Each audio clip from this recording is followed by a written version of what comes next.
하나님 말씀은 전도서 2장 12절부터 17절까지 말씀입니다. 전도서 2장 12절부터 17절까지 말씀입니다. 어제 이어서 계속 본문을 보겠습니다. 제가 말씀을 받들어 읽겠습니다. 12절입니다. 내가 돌이켜 지혜와 망령됨과 어리석음을 보았나니 왕 뒤에 오는 자는 무슨 일을 행할까? 이미 행한 지 오래전에 이를 뿐이리라. 내가 보니 지혜가 우매보다 뛰어남이 빛이 어둠보다 뛰어남 같도다. 지혜자는 그의 눈이 그의 머릿속에 있고 우매자는 어둠 속에 다니지만 그들 모두가 당하는 일이 모두 같으리라는 것을 나도 깨달아 알았도다. 내가 내 마음속으로 이르기를 우매자가 당한 것을 나도 당하리니 내게 지혜가 있었다 한들 내게 무슨 유익이 있으리요 하였도다. 이에 내가 내 마음속으로 이르기를 이것도 헛되도다 하였도다. 지혜자도 우매자와 함께 영원하도록 기억함을 얻지 못하나니 후일에는 모두 다 잊어버린 지 오래일 것임이라. 오호라 지혜자의 죽음이 우매자의 죽음과 일반이로다. 이러므로 내가 사는 것을 미워하였노니 이는 해 아래서 하는 일이 내게 괴로움이요 모두 다 헛되어 바람을 잡으려는 것이기 때문이로다. 아멘. 전도자 솔로몬의 깨달음입니다. 오늘 말씀은 영혼의 관점으로라는 제목으로 말씀을 전하기를 원합니다. 여러분, 행복한 삶은 모두가 원하는 겁니다. 그렇죠? 모두가 다 행복하길 바랍니다. 각자 다 여러 가지 방법으로 또 여러 가지 형태로 각자의 행복을 추구합니다. 좋은 배우자를 만나서 가정을 꾸리고 아이를 잘 낳아서 키우고 또 어떤 사람은 이제 TV에 나오는 좋은 최신 제품들을 사는 것으로, 아니면 또 아름다운 여행지나 좋은 음식점이나 카페, 여러 가지 취미 활동, 여러 가지 돈을 잘 벌 수 있는 이런 사업 아이템들, 이런 것들을 추구하는 목적은 어쨌든 결국 하나입니다. 내가 행복하기 위해서. 코로나가 오기 전에는 이제 전 세계적으로 정말 유행했던 그런 모토가 있었는데요. 바로 욜로입니다. 욜로. 말 그대로 인생을 한 번뿐이다. 즐겨라 이겁니다. 그래서 회사 다니지 말고 그 돈으로 나가서 여행하라. 건강 신경 쓰지 말고 건강할 때 막 먹어라. 노후 대비 그런 거 필요 없다. 그 돈으로 지금 즐겨라. 많은 사람들이 정말 이 욜로에 열광했습니다. 왜 그랬습니까? 행복하기 위해서, 순간을 즐기기 위해서. 세상 사람들뿐만 아닙니다. 많은 그리스도인들도 하나님 밖에서 자신들의 행복과 존재의 이유와 또 삶의 가치를 찾으려고 열심히 노력하는 사람이 많습니다. 결혼이 내 행복의 원천이고, 자녀들이 내 행복의 원천이고, 내가 좋은 집을 사고 좋은 차를 사고 좋은 옷을 입고 열심히 운동해서 아프지 않고 건강하게 사는 것이 내 행복의 원천이 됩니다. 나의 삶의 질을 높여주고 내가 행복하게 되는 내 삶의 존재 이유가 바로 그런 것들입니다. 심지어 사역도 나의 행복을 위해서 이렇게 사용하는 목회자들도 있습니다. 모든 것이 내 행복을 위해서입니다. 여러분, 정말 이처럼 행복을 얻기 위해서 정말 그렇게 열심히 노력하고 애쓰고 그 모든 것들을 다 얻었고 다 이루었다면 정말 최고로 행복한 삶을 살게 될까요? 실제로 이 땅에 태어나서 행복을 위해서 얻을 수 있는 모든 것을 다 얻어봤던 사람이 있습니다. 바로 오늘 전도서의 기록자인 이스라엘의 왕 솔로몬입니다. 어제 본문에서 2장 1절부터 이제 11절까지 말씀에서 솔로몬은 나의 삶을 즐겁고 행복하게 만들어줄 수 있다고 생각되는 모든 것을 다 얻었다 이렇게 고백합니다. 2장 10절 말씀에 무엇이든지 내 눈이 원하는 것을 내가 금하지 아니하며 무엇이든지 내 마음이 즐거워하는 것을 내가 막지 아니하였다. 그 리스트가 4절부터 쭉 열거되어 있는데 사업도 크게 하고 큰 집도 짓고 포도원과 동산과 과원을 만들고 노비들을 사고 소와 양떼의 소유를 누구보다 많이 사들였고 또 금은 보배와 수많은 첩첩들을 두어서 누구보다 많이 창성하였다. 말 그대로 정말 세상에서 가장 큰 갑부입니다. 하고자 하는 것, 얻고자 하는 것은 뭐든지 다 얻을 수 있는 사람이 바로 솔로몬이었습니다. 최근에 우리나라를 방문했던 그 사우디의 그 왕세자였던 빈살만이 떠오르지 않습니까? 뭐든지 원하는 것은 다 할 수 있습니다. 그래서 그 사람 별명이 미스터 에브리띵이라고 합니다. 모든 것을 다 할 수 있기 때문에. 솔로몬도 마찬가지로 정말 미스터 에브리띵입니다. 뭐든지 다 가질 수 있었고 실제로 다 가졌습니다. 여러분, 솔로몬이 얼마나 행복했을까요? 하지만 아시다시피 솔로몬이 이렇게 모든 것을 다 소유했는데 그 솔로몬이 그 모든 것을 이렇게 뒤로 돌아봐서 다 둘러보고는 이렇게 고백합니다. 2장 11절 말씀에 그 후에 내가 생각해 본즉 내 손으로 한 모든 일과 내가 수고한 모든 것이 다 헛되어 바람을 잡는 것이며 해 아래에서 무익한 것이로다. 자, 이 모든 것이 모래성과 같다. 모든 것이 다 헛되고 무익하다. 정말 예상치 못한 솔로몬의 고백입니다. 그리고 오늘 본문 말씀인 12절에서 17절까지 말씀을 통해서 특별히 솔로몬은 왜 그 모든 것들이 헛된지 그 이유에 대한 깨달음을 얻습니다. 어떤 깨달음인가요? 왜 세상에서 가장 행복할 것 같은 사람의 입에서 가장 그 모든 것이 다 헛되고 무익하다라는 그런 고백이 왜 나왔을까요? 솔로몬이 어떤 깨달음을 얻었을까요? 오늘 본문을 한번 살펴보겠습니다. 12절 말씀을 보시겠습니다. 12절은 11절 솔로몬의 고백의 어떤 연장선상입니다. 12절 말씀에 내가 돌이켜 지혜와 망령됨과 어리석음을 보았나니 왕 뒤에 오는 자는 무슨 일을 행할까? 이미 행한 지 오래전에 이를 뿐이리라. 다시 말해서 내 뒤에 오는 왕이 무엇을 할 수 있겠는가? 기껏해야 이미 내가 해본 것들을 다시 다 해볼 뿐이다. 해 아래 새로운 것은 없다. 내 뒤에 오는 왕도 결국 같은 결론에 이를 것이다. 모든 것은 헛되다. 저 여러분도 마찬가지입니다. 하나님 밖에서 행복을 스스로 찾으려는 노력에는 언제나 누구에게나 솔로몬과 같은 그런 결론에 이르게 될 것입니다. 그리고 13절과 14절 상반절을 보시겠습니다. 솔로몬은 계속 말합니다. 13절에 내가 보니 지혜가 우매보다 뛰어남이 빛이 어둠보다 뛰어남 같도다. 지혜자는 그의 눈이 그의 머릿속에 있고 우매자는 어둠 속에 다니지만 자, 지혜가 우매함보다 뛰어나고 지혜자가 우매자보다 더 현명합니다. 솔로몬 그 자신이 이스라엘의 왕이었고 또 지혜자였습니다. 참 유일하신 여호와 하나님을 섬기고 또 하나님의 은혜로 하늘의 지혜를 소유한 사람이 바로 솔로몬이었습니다. 솔로몬이 얼마나 지혜가 많은 자였나요? 열왕기상 3장 12절에 보시면 하나님께서 이 지혜를 주셨다 이렇게 말씀합니다. 왜냐하면 솔로몬이 그 지혜를 구했을 때 하나님께서 3장 12절 말씀에 내가 네 말대로 하여 내게 지혜롭고 총명한 마음을 주노니 내 앞에도 너와 같은 자가 없었거니와 내 뒤에도 너와 같은 자가 일어남이 없으리라. 자, 이렇게 지혜가 많았던 솔로몬은 지혜와 우매함을 각각 어둠과 빛에 이렇게 비유합니다. 자, 14절에 눈이 그 머릿속에 있다 이렇게 말씀하는데 자, 사리 분별을 올바르게 하고 또 판단하는 것을 그런 비유한 표현입니다. 반대로 우매자는 분별할 수 있는 그런 능력이 없어서 마치 어둠 속을 헤매는 자와 같습니다. 낮과 밤이 다르듯이 솔로몬에게는 의심의 여지가 없는 그런 상대적인 비유입니다.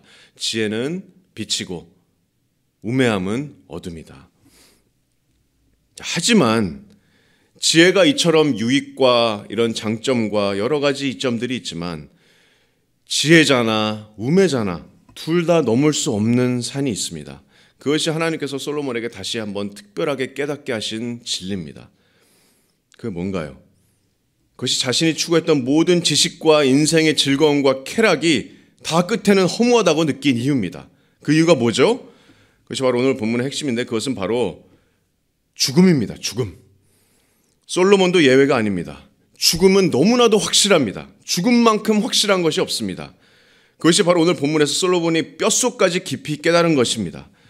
끊임없이 추구했던 모든 행복과 즐거움을 다 채우고 난 뒤에 솔로몬의 등골을 서늘하게 만들었던 것은 바로 죽음에 대한 현실입니다. 결국에는 지혜자나 우매자나 나도 죽는다. 14절 하반절부터 보시겠습니다. 지혜자는 그의 눈이 머릿속에 있고 우매자는 어둠 속에 다니지만 그들 모두가 당하는 일이 모두 같으리라는 것을 나도 깨달아 알았도다. 자, 지혜자나 우매자나 결국 같은 일을 당할 것이다. 무슨 일을 당합니까? 죽는 겁니다. 15절에 내가 내 마음속으로 이르기를 우매자가 당한 것을 나도 당하리니 내게 지혜가 있었다 한들 내게 무슨 유익이 있으리요 하였도다. 이에 내가 내 마음속으로 이르기를 이것도 헛되도다 하였도다. 16절에 계속해서 보시겠습니다. 지혜자도 우매자와 함께 영원하도록 기억함을 얻지 못하나니 후일에는 모두 다 잊어버린 지 오래일 것임이라. 오호라 지혜자의 죽음이 우매자의 죽음과 일반이로다. 자, 지혜자나 우매자나 한 줌의 먼지처럼 후일에는 사람들의 기억 속에서 사라지게 될 것입니다. 이러므로 17절에 내가 사는 것을 미워하였노니 이는 해 아래서 하는 일이 내게는 괴로움이요 모두 다 헛되어 바람을 잡으려는 것이기 때문이로다. 여러분, 솔로몬의 요점은 지혜를 이렇게 깎아내리려는 것이 아닙니다. 지혜자가 우매자보다 열등하다는 그런 주장도 아닙니다.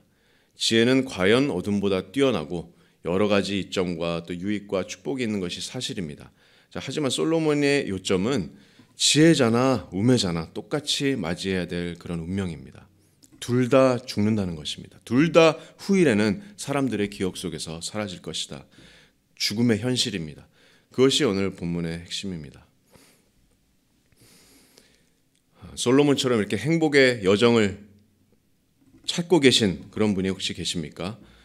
여러분이 세상 속에서 하나님 밖에서 아무리 행복의 원천을 찾으려고 발버둥 치고 설사 그 모든 행복이 나에게 주어졌다고 해도 변하지 않는 진리는 오늘이 될지 내일이 될지 모르지만 언젠가는 결국은 다 죽는다는 사실입니다.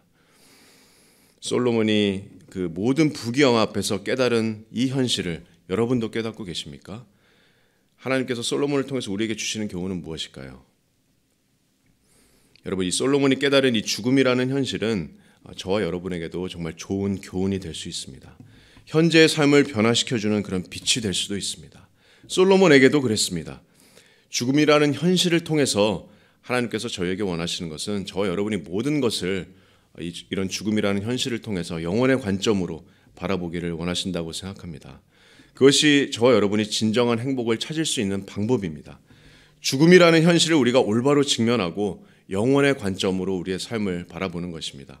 영혼의 관점으로 나의 삶의 모든 영역을 우리가 바라보는 것입니다. 여러분, 죽음은 우리가 피하고 싶은 주제입니다. 얘기하고 싶은 주제가 아닙니다. 하지만 우리는 이 현실을 매일매일 마주해야 됩니다. 오늘 아침에 우리는 죽음에 한 발짝 더 다가갔습니다. 그래서 정말 지혜로운 것은 정말 이 세상이 마지막 세상인 듯이 사는 것이 아니라 이 땅 뒤에 그 영원한 삶을 우리가 오늘 준비하는 것입니다. 그래서 우리 그리스도인들은 이 세상에 살고 있지만 이 세상에 완전히 빠져서 살지는 않습니다. 왜냐하면 그것이 성경이 증거하고 있는 것이기 때문입니다. 예수님께서도 그렇게 기도하셨습니다. 요한복음 17장 14절 말씀에 예수님께서 내가 아버지의 말씀을 그들에게 주었사오매, 제자들에게 주었사오매 세상이 그들을 미워하였사오니 이는 내가 세상에 속하지 아니함 같이 그들도 세상에 속하지 아니함으로 인함이니이다. 세상이 제자들을 미워했는데 왜냐하면 우리는 세상에 있지만 우리는 세상에 속한 자들이 아니기 때문입니다. 그래서 사도 베드로는 성도들에게 너희는 거류민이다, 너희는 나그네들이다 이렇게 말씀합니다. 또 히브리서 말씀에도 우리는 이 땅에서 나그네고 외국인이다 이렇게 말씀합니다. 우리가 사모하는 것은 하늘에 있는 우리의 본향입니다. 그래서 빌립보서 3장 20절 말씀에도 우리의 시민권은 어디에 있다고요? 우리의 시민권은 하늘에 있나니 거기로부터 구원하는 자 곧 주 예수 그리스도를 기다린다 이렇게 사도 바울이 말씀합니다. 여러분, 영혼의 지옥의 멸망으로 달려가는 믿지 않는 죄인들에게는 이 땅이 정말 베스트 라이프입니다. 하지만 예수님을 구주로 영접한 모든 믿는 자들에게는 진짜 베스트 라이프는 아직 오지 않았습니다. 우리에게 정말 최고의 날들은 이 땅 이후에 오는 것입니다. 이 땅 이후가 그 영혼의 삶이 우리에게 정말 베스트 라이프입니다. 여러분, 그것을 믿으십니까? 그렇다면 이 땅에서 정말 순식간에 사라질 일시적인 것과 영원히 없어지지 않을 영원한 것, 이 두 가지 중에서 어떤 것에 투자하시겠습니까? 여러분, 전도서는 비관적인 책이 아닙니다. 죽음에 대한 현실과 또 삶의 허무함이 영혼의 관점에 비춰서 솔로몬 자신의 삶을 다시 바라볼 수 있도록 하나님께서 만들어 주셨습니다. 그리고 그것이 솔로몬이 다음 세대들에게 전해주고자 했던 메시지였습니다. 영혼의 관점으로 우리의 삶을 바라보는 것. 여러분, 영혼의 관점은 먼저 영원하신 나의 창조주를 기억하는 것입니다. 그것이 전도서 12장 3절의 솔로몬의 호소였습니다. 너는 청년의 때에 너의 창조주를 기억하라. 여러분, 창조주 밖에서 우리가 행복을 찾고 또 행복을 얻으려고 하면 절대로 참 행복을 얻을 수가 없습니다.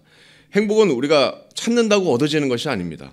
내 삶을 내가 통제하고 내 행복을 내가 스스로 얻으려고 하면 절대로 얻을 수 없습니다. 정말 진짜 참 행복은 창조주께서 나에게 주신 모든 것을 선물로 여기고 주신 것을 정말 감사히 받고 모든 것을 누리는 것이 진짜 행복입니다. 나에게 주신 모든 것을 그대로 선물로 받아들이고 그것을 누리는 것, 이것이 바로 참 행복입니다.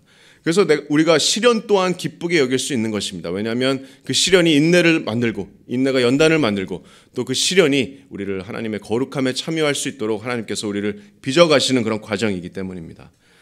우리가 영혼의 관점으로 우리의 모든 것을 바라봅니다. 그래서 영혼의 관점으로 우리의 물질도 바라봅니다.